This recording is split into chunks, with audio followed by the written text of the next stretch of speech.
ಮಾನ್ಯರೇ, sustainable development ಅಂತಕ್ಕಂಥ ವಿಷಯದಡಿಯಲ್ಲಿ ಎರಡನೇ ವಿಡಿಯೋಗೆ ತಮ್ಮೆಲ್ಲರಿಗೂ ಸ್ವಾಗತ. ಇವತ್ತಿನ ನಮ್ಮ ವಿಷಯವೆಂದರೆ ಹೆಲ್ತ್ ಮತ್ತು ವೆಲ್ ಬೀಯಿಂಗ್. ಇದರಲ್ಲಿ ಮೊದಲನೆಯದನ್ನು ತೆಗೆದುಕೊಳ್ಳೋಣ. ಹೆಲ್ತ್ ಅಂದ್ರೇನು? ಆರೋಗ್ಯ. ಚೆನ್ನಾಗಿರುವುದು ಅಂದ್ರೇನು? ಯಾವುದೇ ರೋಗಕ್ಕೆ ತುತ್ತಾಗದೆ ನಮ್ಮ ಹೆಲ್ತ್ ಕಂಡೀಷನನ್ನು ಸರಿಯಾಗಿ ಇಟ್ಕೊಳ್ಳೋದು. ವರ್ತಮಾನದಲ್ಲಿ ಆಗಲಿ, ಭೂತಕಾಲದಲ್ಲಿ ಆಗಲಿ, ಭವಿಷ್ಯಕ್ಕಾಗಲಿ ನಮ್ಮ ಆರೋಗ್ಯ ಸ್ಥಿತಿಗತಿ ಚೆನ್ನಾಗಿರಬೇಕು ಅನ್ನೋದೇ ನಮ್ಮೆಲ್ಲರ ಆಶಯ. ಈ ಆರೋಗ್ಯ ಸ್ಥಿತಿಗತಿಗಳಲ್ಲಿ ಏರುಪೇರಾಗುವುದು ತೀರಾ ಸಾಮಾನ್ಯ. ಈ ಏರುಪೇರಾದಾಗಲೇ ನಾವು ಎಚ್ಚೆತ್ಕೊಳ್ತೀವಿ. ಅದಕ್ಕೂ ಮುಂಚೆ ನಾವು ಎಚ್ಚೆತ್ತುಕೊಳ್ಳೋದಿಲ್ಲ, ನಾವು ಆರೋಗ್ಯದ ಕಡೆ ದೃಷ್ಟಿ ಹಾಯಿಸೋದಿಲ್ಲ ಅನ್ನೋದು ತಪ್ಪಾಗುತ್ತೆ. ಹಾಗಾಗಿ ಈ ಆರೋಗ್ಯವನ್ನು ಕಾಪಾಡ್ಕೊಳ್ಳಿಕ್ಕೆ ನಾವು ನಮ್ಮದೇ ಪ್ರಯತ್ನವನ್ನು ನಾವು ಮಾಡಬೇಕು. ಮೊದಲಂದರೆ ಹಳ್ಳಿಗಳಲ್ಲಿ ನಮ್ಮ ಜನಜೀವನ ವ್ಯವಸ್ಥಿತವಾಗಿ ರೂಢಿಗತವಾಗಿತ್ತು. ಆ ಒಂದು ಸಂದರ್ಭದಲ್ಲಿ ಬೇರೆ ಲೈಫ್ ಸ್ಟೈಲ್, ಜೀವನ ಶೈಲಿನೇ ಇತ್ತು. ಇವತ್ತಿನ ಒಂದು ಸಂದರ್ಭದಲ್ಲಿ ಜೀವನ ಶೈಲಿ ಎಲ್ಲವೂ ನಗರೀಕರಣ ಆಗ್ತವೆ, ಅರ್ಬನೈಸೇಷನ್. ಇಂಥ ಒಂದು ಅರ್ಬನೈಸೇಷನ್ನಲ್ಲಿ ಪ್ರತಿಯೊಬ್ಬರ ಜೀವನ ಶೈಲಿ ಬದಲಾಗ್ತಾ ಇದೆ. ಹಳ್ಳಿಗಳಲ್ಲಿಯೂ ಕೂಡ ಈ ಅರ್ಬನೈಸೇಷನ್ದ ಒಂದು ಪರಿಣಾಮವನ್ನು ನಾವು ನೋಡಬಹುದಾಗಿದೆ. ಹಾಗಾಗಿ ಎಲ್ಲರ ಜೀವನ ಶೈಲಿಯಲ್ಲಿಯೂ ಕೂಡ ಕೆಲವೊಂದು ಬದಲಾವಣೆಗಳು ಆಗ್ತಾ ಇವೆ. ಈ ಬದಲಾದ ಜೀವನ ಶೈಲಿಗಳಲ್ಲಿ ಆರೋಗ್ಯವನ್ನು ಕಾಪಾಡಿಕೊಳ್ಬೇಕು ಅನ್ನೋದು ಹೇಗೆ?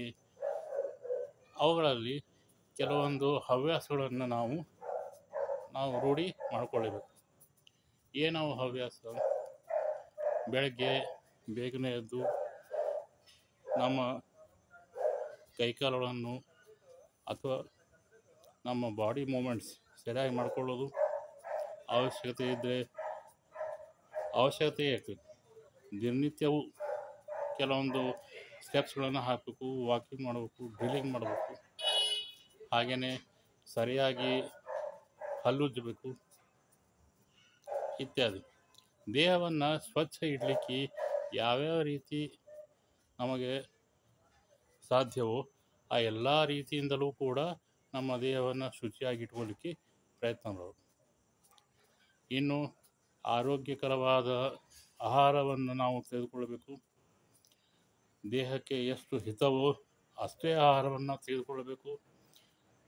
ಅಷ್ಟೇ ಹಿತಮಿತವಾದ ಆಹಾರವನ್ನಲ್ಲದೆ ನಮಗೆ ಯಾವ ಆಹಾರ ಹಿತವೋ ಅಂಥದ್ದನ್ನೇ ಮಿತವಾಗಿ ತೆಗೆದುಕೊಳ್ತಾ ಹೋಗಬೇಕು.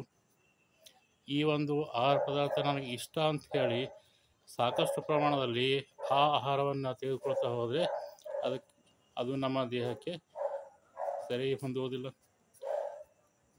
ಆಮೇಲೆ ಯಾವಾಗಲೂ ಎಲ್ಲದರಲ್ಲೂ ನಿರಾಸಕ್ತಿ ಹೊಂದಿರುವುದು ಕೂಡ ನಮ್ಮ ಆರೋಗ್ಯ ದೃಷ್ಟಿಯಿಂದ ತಪ್ಪಾಗುತ್ತೆ.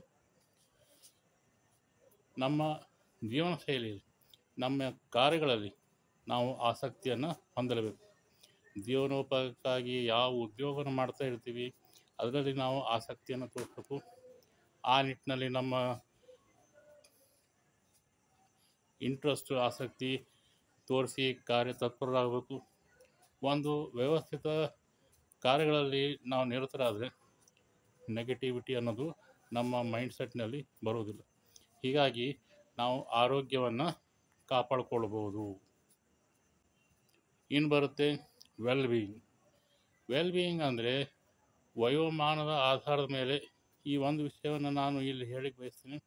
ವಯೋಮಾನದ ಆಧಾರದ ಮೇಲೆ ಈ ವೆಲ್ ಬೀಯಿಂಗ್ ಅಂತಕ್ಕಂಥ ವಿಚಾರ ಡಿಫರ್ ಆಗುತ್ತೆ, ವ್ಯತ್ಯಾಸ ಹೊಂದುತ್ತೆ. ಮಕ್ಕಳಲ್ಲಿ ಯಾವಾಗಲೂ ಆಟ ಆಡಬೇಕು, ಚೆನ್ನಾಗಿ ಲೈಫ್ನ ಎಂಜಾಯ್ ಮಾಡಬೇಕು ಅಂತ ವಿಚಾರಗಳು ಬರ್ತಾ ಇರ್ತವೆ. ವಯಸ್ಕರಲ್ಲಿ ದುಡಿಬೇಕು, ಕೆಲಸ ಮಾಡಬೇಕು, ಸಾಕಷ್ಟು ಹಣ ಗಳಿಸ್ಬೇಕು, ಕುಟುಂಬವನ್ನು ಸರಿಯಾಗಿ ನೋಡ್ಕೋಬೇಕು. ಈ ವಿಚಾರಗಳಿರುತ್ತೆ. ಮುದುಕರಾದ ಮೇಲೆ, ವಯಸ್ಸಾದ ಮೇಲೆ ನೆಮ್ಮದಿ, ಸುಖ, ಒಳ್ಳೆಯ ನಿದ್ರೆ ಇರಬೇಕು. ಈ ಎಲ್ಲ ವಿಚಾರಗಳು ಇರ್ತವೆ. ಹೀಗಾಗಿ ವಯೋಮಾನದ ಆಧಾರದ ಮೇಲೆ ನಮ್ಮಲ್ಲಿ ಎಮೋಷ್ನಲ್ ಚೇಂಜಸ್ ಏನೇನು ಆಗುತ್ತವೆ, ಆ ಎಮೋಷ್ನಲ್ ಚೇಂಜಸ್ ಬಗ್ಗೆ ನಾವು ವಿಚಾರ ಮಾಡಬೇಕಾಗುತ್ತೆ. ಆ ಎಮೋಷ್ನಲ್ ಚೇಂಜಸ್ ಆಧಾರದ ಮೇಲೆ ನಮ್ಮ ಹವ್ಯಾಸಗಳನ್ನು, ನಮ್ಮ ಲೈಫ್ ಸ್ಟೈಲನ್ನು ಚೇಂಜ್ ಮಾಡ್ಕೋಬೇಕಾಗುತ್ತೆ. ಅದ್ರ ಜೊತೆಗೆ ಆಯಾ ವಯಸ್ಸಿನಲ್ಲಿ ಇರ್ತಕ್ಕಂಥ ಗೆಳೆತನದ ಸಂಘ, ಫ್ರೆಂಡ್ಸ್ ಸರ್ಕಲ್, ಕೊಲೀಗ್ಸ್, ಕೆಲಸ ಮಾಡುವ ಅಟ್ಮಾಸ್ಫಿಯರ್, ಆಮೇಲೆ ಮನೆತನದಲ್ಲಿ ರಿಲೇಷನ್ಶಿಪ್ಸ್, ಇವೆಲ್ಲವೂ ಕೂಡ ಲೆಕ್ಕ ಇಟ್ಟುಕೊಳ್ಬೇಕಾಗುತ್ತೆ. ಯಾವಾಗ ಯಾರೋ ಒಂದು ಅವಶ್ಯಕತೆ ನಮಗೆ ಬೀಳುತ್ತೋ ಗೊತ್ತಿಲ್ಲ. ಹಾಗಾಗಿ ಎಲ್ಲರ ಜೊತೆಗೂ ಕೂಡ ನಾವು ಸಾಕಷ್ಟು ಪ್ರೀತಿಯಿಂದ, ಒಳ್ಳೆಯ ನಡತೆಯಿಂದ ಮನಸ್ಸನ್ನು ಗೆಲ್ಲಬೇಕು. ಹಾಗಾಗಿ ಈ ವೆಲ್ಬೀಯಿಂಗ್ ಅನ್ನೋದು ಪ್ರತಿಯೊಬ್ಬರಿಗೂ ಕೂಡ ಅವರವರ ವಯೋಮಾನಗುಣವಾಗಿ, ಅವರವರು ಕೆಲಸ ಮಾಡ್ತಕ್ಕಂಥ ಅಟ್ಮಾಸ್ಫಿಯರ್ಗೆ ಅನುಗುಣವಾಗಿ, ಅವರಿರ್ತಕ್ಕಂಥ ಪ್ರದೇಶಕ್ಕನುಗುಣವಾಗಿ ಬೇರೆ ಬೇರೆ ಆಗಿರುತ್ತೆ. ಹಾಗಾಗಿ ಹೆಲ್ತ್ ಮತ್ತು ವೆಲ್ಬೀಯಿಂಗನ್ನು ನಮ್ಮದೇ ಆದ ರೀತಿಯಲ್ಲಿ ನಮ್ಮ ಲೈಫ್ ಸ್ಟೈಲಿಗೆ ಹೊಂದತಕ್ಕಂಥ ಅನುಗುಣವಾಗಿ ನಾವು ಚೆನ್ನಾಗಿರಲಿಕ್ಕೆ ಕಲಿಬೇಕು. ಓಕೆನಾ?